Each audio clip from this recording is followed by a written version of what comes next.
Welcome to the Inner Peace and Other Cool Shit podcast, the show that helps you find freedom from anxiety, overthinking, worry and stress. I'm Siobhan Friel, a fellow human being, transformational coach and your new friend.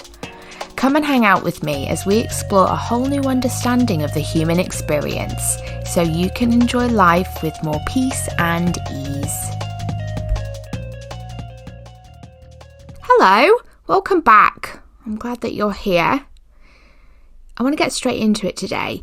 In the last episode, we talked about moods and psychological weather and how they're always changing.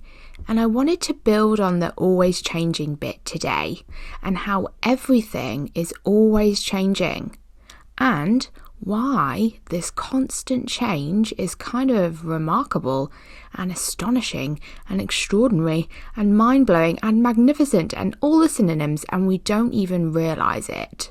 And when we do realise, it can, say it with me, transform our relationship with anxiety, stress, worry and overwhelm, which I say every time. Thoughts change, feelings change, moods change. The content of our thought is always moving. The way life looks is always changing. Our state of mind is always on the move. How we feel about others or our life and all the things is also always changing. Everything is changing all the time. Everything in the world is in constant motion. Even enormous, seemingly immovable mountains are moving, just a little bit, but still moving every single day. Everything is always changing, always. Like my experience in the last few minutes. I made a coffee and I intended to drink it while looking at some emails. And I noticed that I said looking at rather than replying to. And I wanted to do that before I started recording this episode. But I got my microphone ready in that thoughtless way that we just grab stuff. And then I was setting it up. And before I knew it, I'd already started recording. And then I was looking around the room for inspiration for a thing that changes really quickly just now, to give an example. And my eyes landed on the coffee cup and I realised that I hadn't drank it. And that my life had gone in a different direction to the one I had planned about 3 minutes ago. That seems simple and benign, and it is, but that little stuff is always happening to us all. We have a thought in our mind and it's replaced without us even noticing it. That's why we write shopping lists and set reminders for our grandma's birthday, because thought is always being replaced. I'm going to ignore that coffee now because I'm talking to you instead, but you can be damn sure that I'll be putting it in the microwave afterwards. And if you're against that kind of thing, then I'm really sorry, but also not sorry at all. Okay, back to it. Your experience of being a human is moving and changing all the time. I guarantee it. Every single moment is shiny and new. It's interesting to start talking about this always changing, always moving thing to people who feel very consumed by anxiety or worry or stress, or who say they feel stuck or immobilized in life. These people, and I was one of them for a long time, so I get it. These people don't see that everything is changing. Life feels very samey. It seems like we are spending our days in the same job, with the same people, having the same conversations and lamenting about the same problems in our lives. We feel totally stuck. But it just appears that way when we don't notice the constant moving of life. Life, moving, always in motion. And once we do notice, we just can't help but see it more and more, which is a good thing. It's impossible to be stuck. But the experience of feeling stuck is very possible, as I'm sure you'll agree. Seeing the constant movement of the human experience is enormously helpful when it comes to the labels that we slap on to the way we feel. It helps to neutralise them. Like, let's take stress as an example, but you can pick any not nice feeling. They all work in the same way because they are the same thing. Remember, all feelings are feedback on our thinking in the moment. Okay, so stress is a label that we assign ourselves, or we are assigned by a medical person, or our friend tells us we are stressed, or we do a quiz on the internet and the quiz tells us we are stressed, whatever. I am stressed, we say. I am stressed. No, you aren't. You have the experience of stress whenever you are thinking stressful thoughts. We say that we have anxiety. I have anxiety, we say. Like we own anxiety, that it's part of us, that it's ours. No, it's not. You experience anxiety whenever you are thinking anxious thoughts and taking them seriously. Our thinking is always on the move, even when we don't notice, and that includes anxious and stressed thinking. Where does anxiety and stress, both feelings, where do they go when we aren't feeling them? When we're talking to a friend on the phone and remembering a funny thing they did on holiday 5 years ago and we laugh, where is anxiety then? Where is stress then in that moment when we're laughing? Where does anxiety go when we aren't feeling anxious? Where do our worries go when we're watching a TV show that we like? Where is our self-doubt when we're cuddling our child? Or where's our stress when we're watching hair tutorials on Instagram Reels, which is the latest thing that I've been doing, by the way, and it's a big time suck. Who are you then? Are you the stressed person or the anxious person? Or the cuddling parent or the engaged screen watcher who wants cool hair? Well, you are none of those. They are all fleeting experiences passing through. You aren't anything. We'll talk about who you are another time, which is a very fun thing to explore, but it's not for now. For now, let it be enough that you are nothing, in a good way, which is to say that you are everything. Okay, you can see why we aren't getting into it right now. Okay, so a lot of us would say that our stress is right there waiting in the background as soon as we stop watching our screen or cuddling our child or talking to our friend or whatever we were doing where stress couldn't be found in that moment. Well, I would kindly suggest that it works the other way round, that our well-being and peace of mind and joy for life is the one there in the background, not anxiety or stress. I'm not saying that the experience of anxiety or stress or any other feeling is not a real experience. It is. And when we don't understand where it's coming from, which is thought in the moment, it feels like shit. But we don't have it. We are not it. It is not a part of us. Unlike peace, calm, clarity, and all that good shit, we are that. Now, I know a few of you aren't on board with me yet on this bit, and that's okay. I was relentlessly sceptical about all the stuff we're talking about on the show, which is the actual way humans work, and it kept me from finding the peace that I wanted. So just keep hanging out with me and we'll see what you see. So it's the same thing with people who say they are worriers or overthinkers.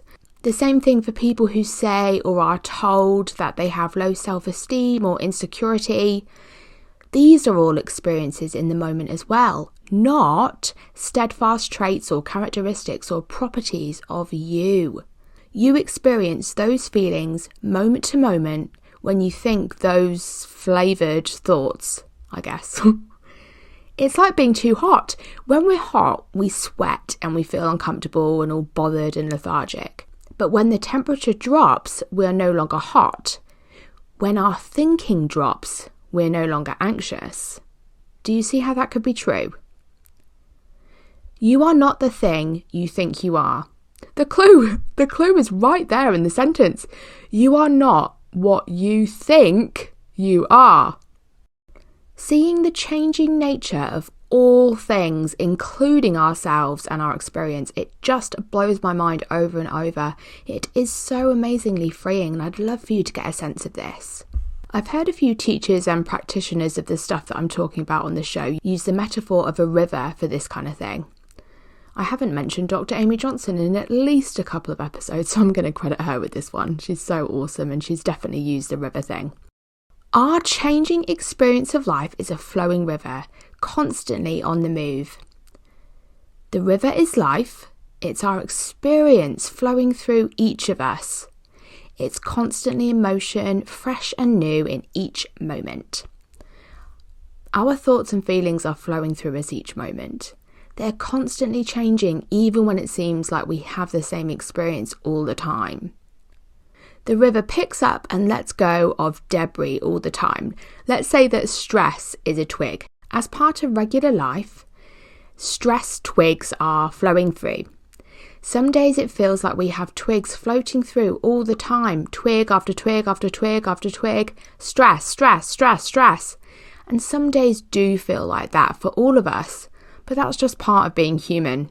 But what we are innocently doing, us human beings, is like grabbing a bucket of water from this flowing river and examining it and analysing it and judging it. And if we don't like it, we want to change the contents of this bucket of river water rather than letting it flow through.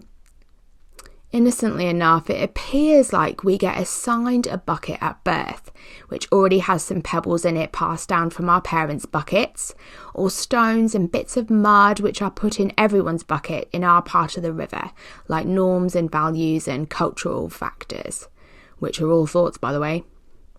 Then, as life carries on, we put, or other people like teachers and parents and girlfriends and bosses put, stuff in our bucket. River debris that we label like not academic, plop. The not academic rock goes into your bucket, or I'm shy, plop. The shy stone goes into your bucket, or plop. The short-tempered pebble goes into your bucket, or plop. A handful of riverbed mud called selfish goes into your bucket, etc., etc. Then, as life goes on, we innocently pick up other stuff that comes down the river. Mud, twigs, stones, rocks, dead fish, food wrappers, the odd abandoned kayak paddle. And if it seems important, we'll put that in our bucket too. Like if our parents divorce, or our girlfriend cheats on us, or we get rejected from college, or people tell us that we're not attractive, or we get bullied at school or work, or we commit a crime, or we do drugs, or we tell lies, or someone assaults us, plop, plop, plop, plop. We put all of this into our bucket. We put all the feelings in the bucket: stress, anxiety, overwhelm, insecurity, self-doubt, worry, plop, plop, plop. Before long, we think we are the contents of the bucket. The contents of the bucket are pretty gross by now, and they're all mixed up together in one sludgy mess. This is who we think we are. This is me, we say. Look, I'm a sludgy mess. Look in my bucket. I'm a sludgy mess. We may try and get these things out of the bucket. We'll try therapy or medication or elaborate self-care routines and practices and exercises and all the things to get the anxiety stone out of the bucket, for example. And every now and then, we'll be able to flick a couple of those little stones out. But then stress or anxiety or anything else comes down the river again and we're like, oh no, it's back. And we scoop it up and put it back in our bucket. I hope you can see this as an illustration of how we think we become a bucket of river debris attributes. We are the type of person that does this. We are the type of person that can't do that. We are the type of person that always such and such. We're the type of person that never something something. That's the way it appears to many of us. That stuff happens and we are those things. We are our reactions, behaviours and thoughts. They become part of who we are. We become a sludgy bucket of traits, memories, predictions and events. But none of that is true. I really want you to see this. It's enormous. Life is a flowing river, a non-stop, literal stream. Literal? Literal for the metaphor at least. So I'm not sure that something can be literal inside a metaphor. Anyway, never mind. A non-stop, literal stream. The river is always flowing. Stones of anxiety, twigs of stress, pebbles of unworthiness, and thoughtlessly tossed Coke cans of insecurity flow down the river, and as they pass through, we experience them. Then they are gone, floating away with the river. Then another stone or pebble or twig or Coke can comes along and floats away. Then another, and floats away.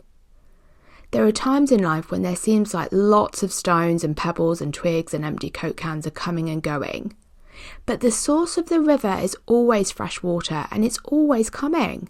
The debris gets picked up and carried at some points, but it's always moving along. Okay, let's make this less abstract, shall we? If you're experiencing a ton of anxiety, overwhelm, stress, overthinking, insecurity, and any general shit feeling about life, those experiences are not you. You are not that thing. You do not have anxiety. You are not a worrier. You are not stressed. You do not have an overthinking problem. Those feelings do not mean a thing about you. They are experiences passing through. Yes, for many, it seems like they come back so often they may as well be you, but that's due to a misunderstanding of what these experiences mean. Like when we think that they're problems to be solved or characteristics of us that need to be accounted for. But it's the river of life. We only experience what's passing through in that moment, as in what we are thinking about in that moment.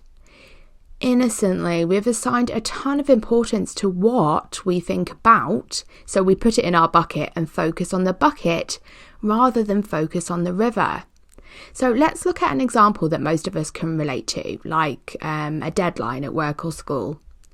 God, I hate that word, by the way. I don't know why I picked that one. Isn't it a horrid word, deadline? Anyway, so we aren't saying that a deadline isn't real, as in having a thing due on a certain day is a real experience for us with real consequences. Let's say that 5 people in a team have the same deadline and that date is a month away. The experience of each person will be very, very different from each other, and the individual experience of one person will be in constant flux over the month. The whole experience will be entirely thought created, and thoughts are always moving. Thoughts are always being moved along by the constant changing river of life. The thought content itself over the month will be dependent on about a majillion different thoughts for that person based on their past, what they think about their abilities or their team, or their thoughts around the consequences of meeting or missing the deadline, or their thoughts about time, teamwork, capitalism, money, infinite different thought touch points. Then all of this thought content is going to look different moment to moment, depending on their always changing mood. And this is all in motion before we even add the contributions of stuff in life, like a family member falling ill, or your puppy breaking your laptop, or learning of another job being available in your industry, and all of the other things that can happen over a month, which have nothing to do with us at all, as in we can't control them. Not that we can control much. So one of these people with the approaching deadline may feel stressed, relaxed, mildly concerned, excited, angry, capable, and so many other different feelings and emotions over the month. In fact, they could feel all those things over one day. There will be times in the month, lots and lots and lots of times actually, where they aren't even thinking about the deadline at all. It's just not there in their consciousness. They're not aware of it in that moment when they're not thinking about it. All of this changing experience is being moved along by the river of life without the person needing to do it at all. And this is happening to all of us all the time. Okay, so why does this matter? Why are we talking about it? Why am I going on about rivers? Well, seeing that our experience is always on the move helps us enormously when it comes to not taking things personally or being less attached to what's going on. It helps us to not be so fearful of our bad seeming experiences. It helps us to go with the flow, quite literally.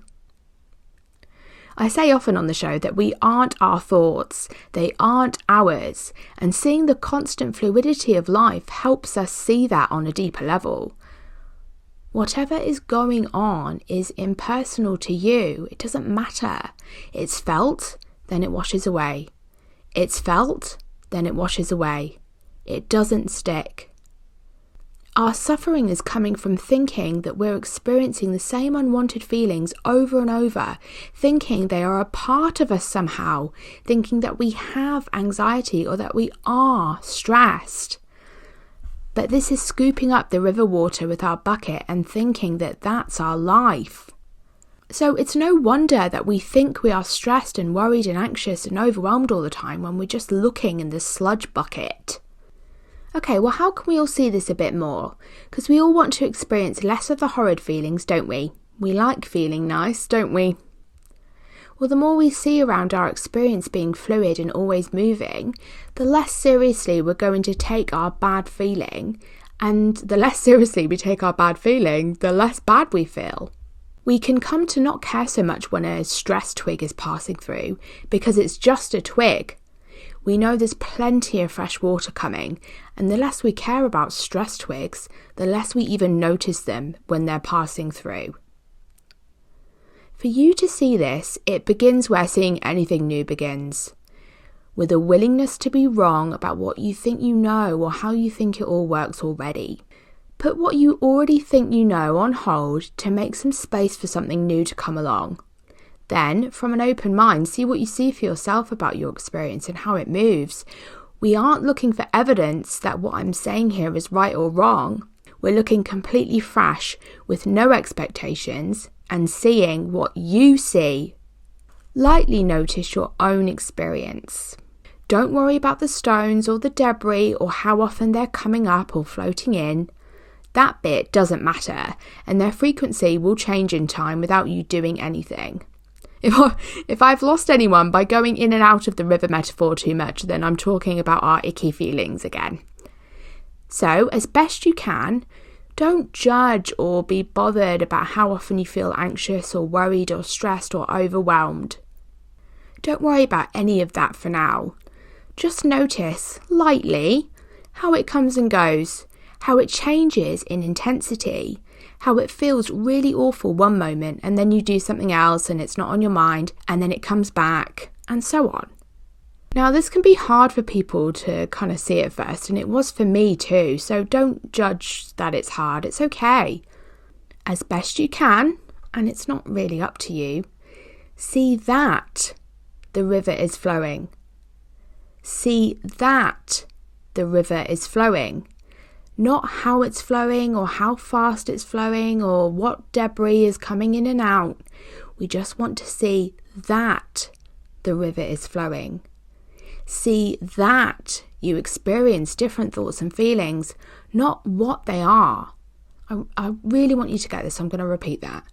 See that you experience different thoughts and feelings, not what they are.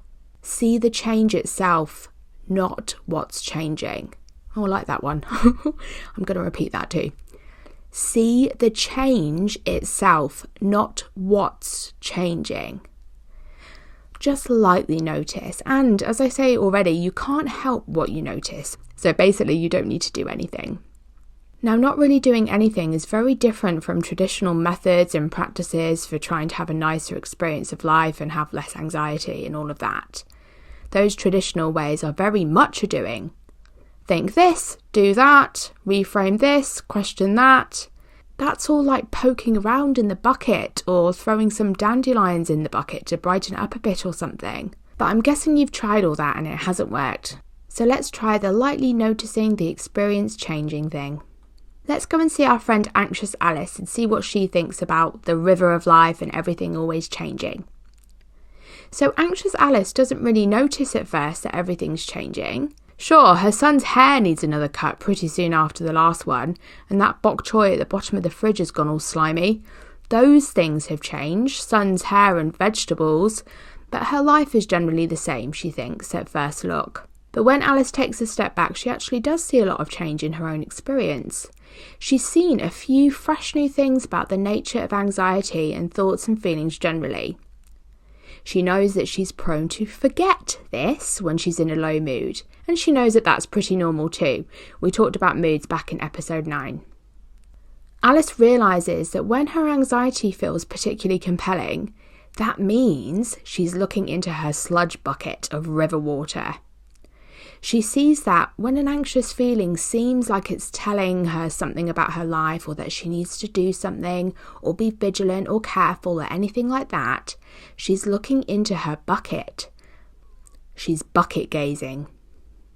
Can bucket gazing be a new term? Asks Alice. Of course, Alice, that's a good one. I'll start using it right away.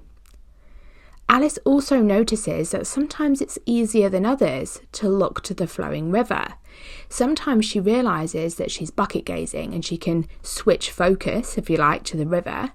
And sometimes she doesn't even realise that it's bucket gazing. It just feels real. Alice realises that in itself shows the changing nature of her experience. Like sometimes looking towards the river and sometimes in the bucket. That's always changing. Alice sees more and more how anxious feelings come and go. She notices that sometimes she experiences what she thinks is anxiety, but it just doesn't feel scary or horrid in the same way. It just feels temporary and kind of meaningless. This is very, very, very awesome, but Alice is keen to tell us that this doesn't feel like a linear journey for her.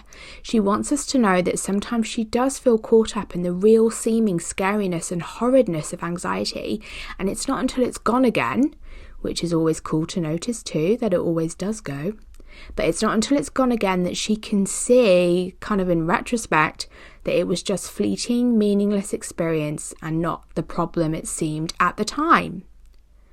Basically, Alice wants us to know that sometimes the experience is still unpleasant, but she's also starting to notice less and less. All in all, Alice is on board with the river metaphor. Thanks, Alice. What Alice is describing is totally normal, whatever normal means. Go, Alice. It sounds like I'm praising Alice here, but Alice is not actually doing anything. Alice isn't changing how she experiences anxiety. She isn't making the experience of anxiety change in any way. She isn't making herself see anything or notice anything. Anxious Alice can't help what she sees and what she doesn't see. It's not up to Alice, and it's not up to you. Being open, curious, and looking at this stuff fresh without trying to fix it is all you need to do right now. Okay? Okay, it's been a long one today. Thank you for sticking with me. The main thing I want you to take away from this episode is curiosity around your constantly changing experience of life. When you're caught up in habitual thought patterns, it sure seems like you're living the same old thing and that you're stuck with anxiety or with your labels or with your bucket of river sludge. But noticing that it's all on the move is just huge. Now, even if you notice it just a teeny bit, that is enough. The more you see it, the more you see it. Even if you're just seeing your experience move from very, very, very shit to just very, very shit, that will do. Right now, we just want to see that it moves and changes, not to what extent or any of the other details. So let that be enough for now. And come and join me next time on the Inner Peace and Other Cool Shit podcast. Thanks for listening. Bye. Thank you so much for listening. This is the part where I ask you to share, review, and subscribe to the show. So if you go and do that, I would absolutely love it. If you have thoughts or questions or insights about this episode or anything really, come and share them with me on Instagram at SiobhanFriel or visit me at siobhanfriel.com. See you next time.